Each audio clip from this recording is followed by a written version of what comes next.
નમસ્કાર મિત્રો, વ્યાસ પંચાંગતા સાથે અમે જોશના જય મહાદેવ. આજે આપણે જોઈએ સંતાન માટે કવચ. આ કવચનું નામ છે સંતાન કવચ.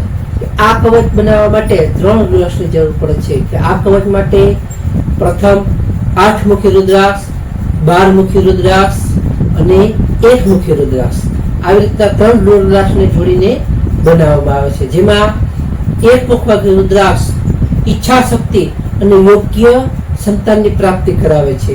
8 મુખી રુદ્રાક્ષ છે ગણેશ એટલે ગણપતિનું રૂપ માનવામાં આવે છે, જે બધા અવરોધોને દૂર કરે છે. અને 12 મુખવાળો રુદ્રાક્ષ છે એ 12 મુખી રુદ્રાક્ષ 12 આદિત્ય એટલે કે 12 સૂર્ય અથવા 12 એ જે આત્માઓ અને સારા બાળકો આપે છે. એ આ રુદ્રાક્ષ સાથે ત્રણેય એક સાથે ઝડપી અને સારું એવું પરિણામ આપે છે. કે આ ત્રણેય રુદ્રાક્ષને એક સાથે પહેરવામાં આવે તો ત્રણેય રુદ્રાક્ષ ઝડપી અને સારો એવા સંતાનની પ્રાપ્તિ કરાવે છે. સવારે આ રુદ્રાક્ષ ત્રણેયને એટલે કે કવચ પહેરવા માટે ગુરુવારે સવારે સ્નાનાદિ કર્મ કરી આ ત્રણેય રુદ્રાક્ષ લઈ પૂજા કરી સૌપ્રથમ ગંગાજળથી સ્નાન કરાવી ત્યારબાદ ચંદનનું ત્રણેયને લેપન કરી ચોખા, પુષ્પ, ધૂપ, દીપ વગેરે આપી આ ત્રણેય રુદ્રાક્ષ ઉપર ઓમ નમઃ ભગવતે વાસુદેવાય નમઃની એક માળાનો જાપ કરવો જોઈએ. આ જાપ કર્યા પછી સોનાની અથવા ચાંદીની ચેનમાં